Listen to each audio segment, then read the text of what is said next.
presentar, porque hoy tenía ganas de charlar con alguien con el que pudiéramos ir peloteando un poco que lo que está pasando, con un consultor y analista político, que es director de Hugo Aime, obviamente de él se trata, y asociados, es licenciado en Sociología, pero además él como consultor ha participado en muchas campañas electorales en la Argentina, y tiene un dato que yo no tenía, es titular de la Maestría de Historia Económica Argentina. ¿Seguís siendo titular de la maestría? ¿Cómo estás, Hugo? Tanto tiempo. Nancy Paz te Hola, saluda. ¿qué tal, Nancy? ¿Maestría de historia? No, puede ser una maestría de opinión pública, sí, de historia, no sé. No, creo. Por eso me llamaba la atención porque decía Maestría de Historia Económica Argentina. Digo, chau, mirá vos, no lo tenía a Hugo tan metido en esos temas, pero no importa, de sociología sí. Obviamente. Hugo, de todas maneras, obviamente que estás a full analizando qué es lo que está pasando, te he leído en los últimos días en Perfil, etcétera. Y la primera pregunta es, llega Milei de este viaje político-espiritual, diría yo, y hay mucha expectativa, ¿no? Sobre todo para saber, yo recién le comentaba a los oyentes que tenía dos dudas. Primero, saber ya no qué rol le va a dar la oposición, porque obviamente quedó claro y quedó claro ni bien bajó del avión y ya con las declaraciones que hizo, sino cuál va a ser el rol de sus aliados políticos, que de eso se trata, ¿no? El rol de Macri, el rol del PRO, qué sucede con esto. Y por otro lado, si el Papa, en este acercamiento a Milei, ha podido abrirle un poco el corazón, la cabeza, no sé cómo decirlo. Qué pregunta. Bueno, todos tenemos la misma duda que vos, ¿no? Es muy difícil pensar la cabeza de Milei. Si uno ve las primeras declaraciones de Milei después de caer del Papa, él está diciendo está todo bien. El Papa me bancó, dice que lo mío está bárbaro, y en Israel me fue bien, o sea que sigo con mi plan. Y me parece que desde su plan, me parece que puede buscar una alianza con el PRO, pero no sé si una integración en el gabinete. Esa es la duda que tenemos todos, ¿no? O sea, la racionalidad, en un sentido de que si uno lo mira desde afuera, obviamente la racionalidad se la podría dar Macri, a un gobierno que carece de funcionarios, que tiene cualquier cantidad de espacios técnicos vacíos en este momento en todo el país, y que tiene un enorme déficit en gestión y en la legislatura. Pero bueno, él quizás todavía más impulsado con sus ideas de seguir enfrentando a la oposición y sentirse fortalecido con la opinión pública, ¿no? Bueno, cosa es que ahí hay un tema, y a ver si vos me ayudás, porque, digamos, yo lo dije hace un ratito y los oyentes, no digo que me cuestionan, que puede pasar, obviamente, sino que quizá no terminan de entender qué quiero decir. Viste que hay muchas líneas de análisis en los últimos días en donde hay quienes parangonan esta manera maniquea que tiene Milei de posicionarse, yo soy el bueno, el resto los malos, que de alguna manera también es una música que nos queda a nosotros en nuestros oídos, que de alguna manera en algún momento también hizo el kirchnerismo, ¿no? Esta cosa de acá está el bien, de allá está el mal y todos son malos si no piensan como yo. Entonces los oyentes me dicen, ¿en qué se puede parecer Milei al kirchnerismo? Es esta manera, ¿no? De decir de un lado o del otro. También lo hizo Macri en su momento, pero digamos, ¿cómo lo ves vos? No, yo coincido totalmente. Me parece, digamos, que Milei, digamos, el kirchnerismo jugó una grieta y Milei juega una grieta. Lo que pasa es que la grieta de Milei es nosotros y el pueblo contra los políticos, contra la casta, y en el caso del kirchnerismo tenía que ver con el rol del Estado, la orientación de las políticas públicas, pero o ricos y pobres, ¿no? Porque también hubo como una especie de reminiscencia del materialismo histórico. También hubo de todo, pero está bien. Pero la idea de dos proyectos de país, dos proyectos de nación, digamos, está planteado desde ahí. El tema, digamos, por eso y el peronismo está con un problema brutal de cómo habla, desde dónde se para, ¿no? Claro. Y quién lo puede escuchar, porque cuando el peronismo dice, en el Congreso no nos dan bolilla, y vamos al revés. Y el kirchnerismo cuando era gobierno, ¿qué hacía?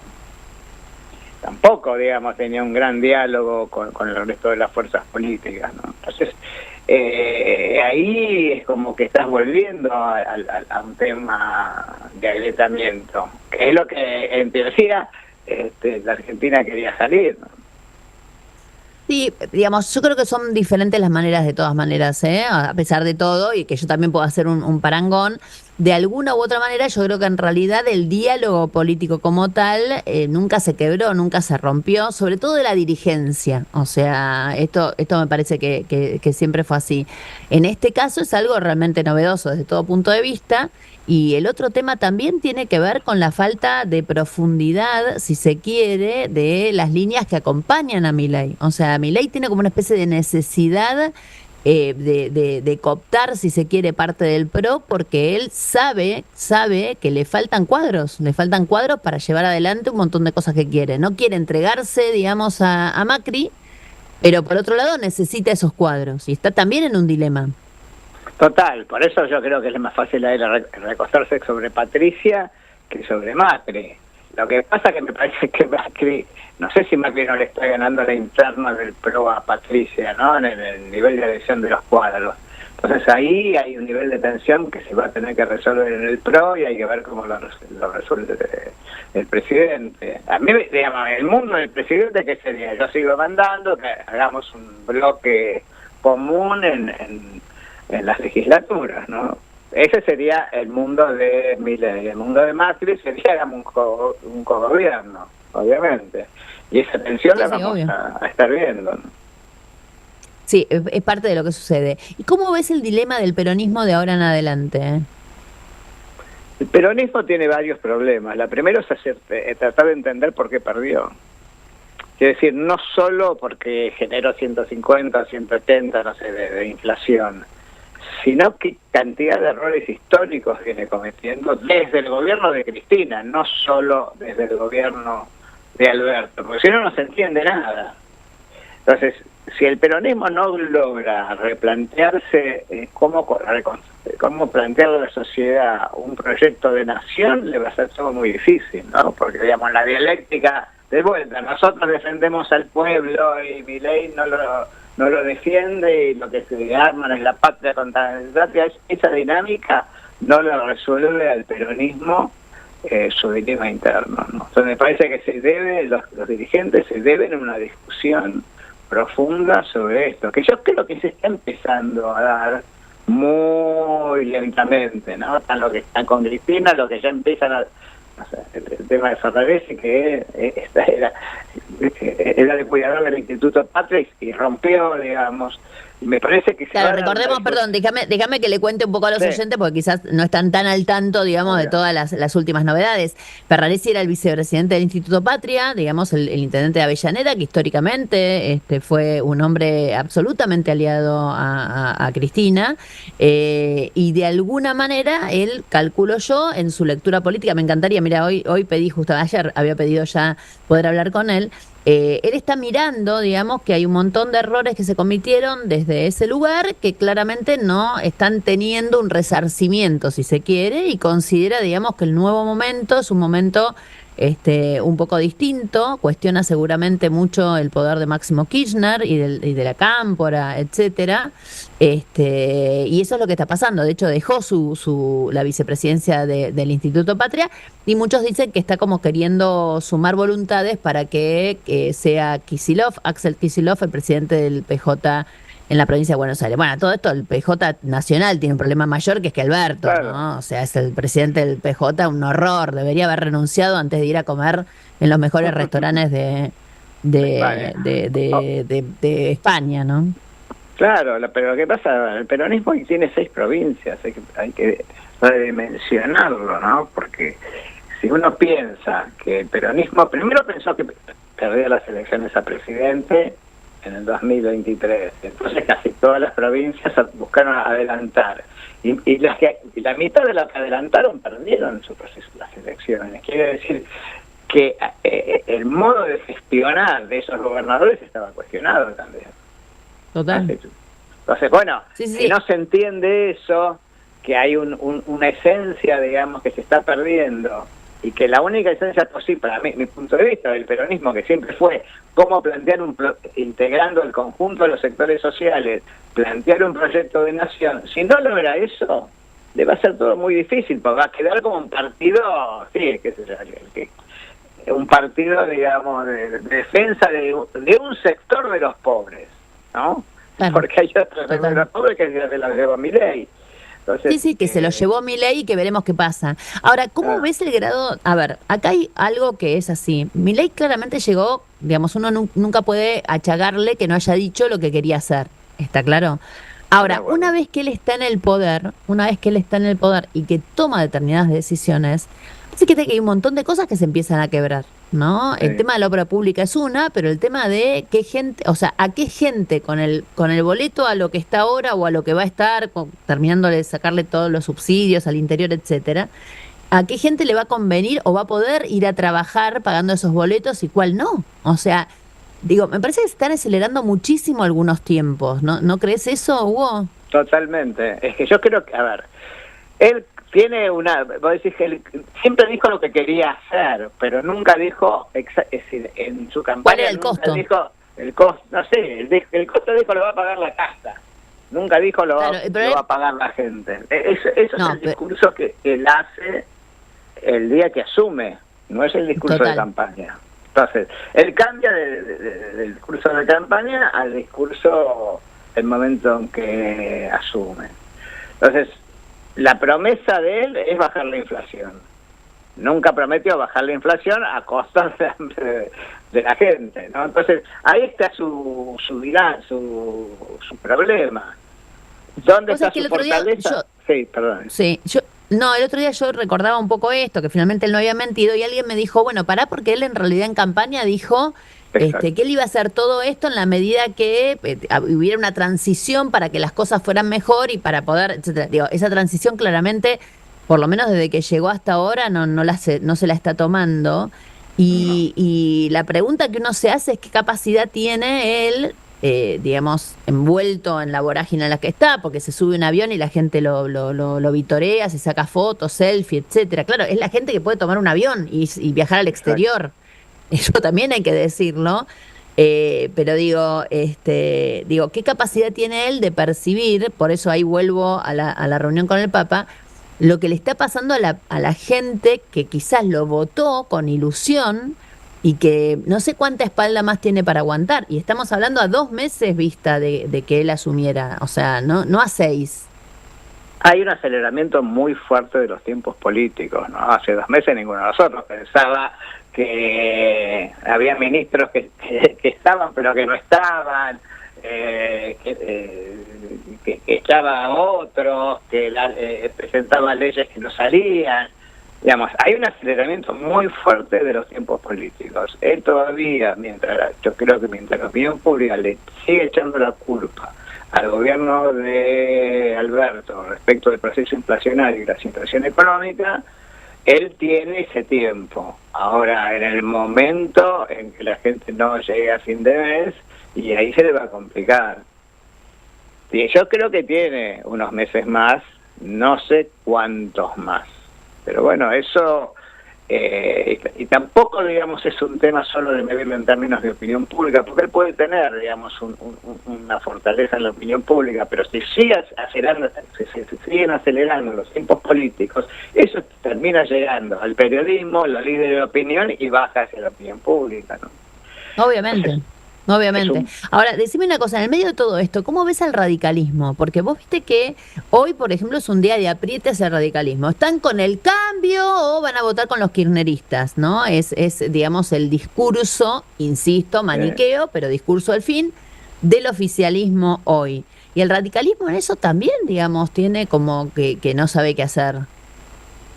Pero no sé, si yo lo leo Lustó, veo que tiene claridad Lustó de no entrar en ese juego, ¿no? Me parece que el caso de Petaz es muy similar, pero claro, el radicalismo está como el caso de Manes, pero digamos, el radicalismo está tironeado. Creo que vamos a un proceso de unión de un sector de los gobernadores del peronismo con un sector de los gobernadores del radicalismo, que se va a terminar conformando una alianza ahí, pero no sé cuál es el rol del kirchnerismo en todo eso. Claro, eso es lo que queda, digamos así, en duda, pero finalmente el kirchnerismo quizás, digamos, tiene su pie fuerte en la provincia de Buenos Aires y quizás lo puede de alguna u otra manera capitalizar o no, o lo que sea Kicillof, que también es la otra gran incógnita, ¿no? Exacto. Porque, Bueno, digamos, exacto. Kicillof tiene ahí, digamos, o sea, Kicillof siempre fue en función de Cristina, de más está decir. Yo no digo que se le plantó, porque él asegura que Cristina nunca le preguntó si quería ser candidato a presidente, pero convengamos que hizo lo posible por no ser él el candidato a presidente. En eso estamos de acuerdo todos. Exacto. O Sí, sea, sí, Kicillof se obviamente. quiso, digamos, reiterar en la provincia de Buenos Aires, lo dejaron. El kirchnerismo en ese sentido se quedó casi sin candidato y terminó siendo candidato Sergio Massa. Esta es la historia, ¿está claro? Sí, sí. Lo que me parece que está pasando en este momento es que hay gente enojada de alguna manera con el proceso y en donde se culpa al kirchnerismo por qué sucedió con Alberto Fernández, Ujú. que empieza a sentirse un poco más libre si se quiere y empieza a decir, bueno, ¿qué le falta a Kicillof? Le falta política, como digamos que el gobernador es un tipo de gestión que todos sabemos, en donde más flaquea, porque no le importa tanto, porque no le gusta, porque no sé qué, es en la política. Y están quienes están tratando de rodearlo en función de eso y de generar ahí, digamos, una propuesta política superadora, si se quiere, en todo caso, ¿no? De lo que se conoció como kirchnerismo hasta ahora. Tampoco puedo decir que eso no sea kirchnerismo, ¿no? Por decirlo de alguna manera. ¿Vos eso cómo lo estás viendo, Hugo? Yo lo que veo es que cualquier gobernador tiene un problema que es la gestión. Entonces, porque digamos, la gente le puede echar mucho la culpa al gobierno nacional de muchas cosas, pero el gobernador de la provincia de Buenos Aires tiene un lío bárbaro. Pensás que esa provincia está prácticamente dividida en dos, ¿no? Más allá de que Kicillof haya ganado en toda la provincia, en la elección presidencial se ganó por un punto, medio punto, digamos, el interior está en contra del proyecto del peronismo y el conurbano vota a favor. Entonces vos tenés una provincia, él tiene una provincia dividida y además necesita gestionarla. Y bueno, y en la medida que el gobierno lo ahogue económicamente, más problemas va a tener. Va Por a eso que la tener. historia, Bueno, claro. y Yo lo lo mismo que pasa veo, con todo. sí. Sí. Lo mismo pasa con el interior, digamos, con todos los gobernadores. O sea, hoy la pelea fuerte del gobierno nacional con las gobernaciones y un Kicillof, perdón, un Milei que dice, dentro de 6 meses van a venir, boqueando, ¿no? Como diciendo, porque lo que se viene, la próxima que se viene son las cuasimonedas. O sea, Sí, bueno, la aparición, la cuasimonedas va a ser, digamos, es algo que si no es mañana es pasado, porque no tienen manera de sobrevivir sino los gobernadores. bueno, por eso hay que ver toda esta dinámica es como una gran bomba que se va armando y que no sabemos cómo termina toda esta situación, porque Milei, como apresura ir los tiempos políticos de un modo casi impensado para la política, para el mundo de la política, hoy te lo podés encontrar el que está arriba de todo y pasado mañana te podés encontrar que perdió todo. Claro. Sí, sí. Ahora, obviamente como no hay un proyecto alternativo enfrente, tiene todo ese tiempo. Ahora vos Tiene fíjate que todo. en el tema del DNU, en bajarle el DNU está de acuerdo todo el peronismo, pero también hay un sector del radicalismo que está de acuerdo en bajarle en no aprobarle el DNU. Entonces, vos me preguntabas por el radicalismo. Yo creo que hay un sector del radicalismo que lo va a bajar el DNU. No sé si lo aprueban. Porque también el Bueno, pero por eso apriete te digo, digamos, sobre ellos es muy fuerte. la siguiente batalla es esa. O sea, ya está, Exacto. listo. La ley ómnibus ya está. Pero ahora viene el DNU que hoy está en vigencia, no en los derechos laborales, Exacto. pero sí en el resto. Y Sí. o se lo baja la Corte Suprema o se lo baja el Congreso. Por lo menos los números empiezan a percibir que pueden llegar a estar. Así que veremos esta es aceleración de tiempos políticos en qué queda. Hugo, Jaime, muchísimas gracias, ¿eh? Vayas donde vayas. Estés donde estés. El amor es más fuerte.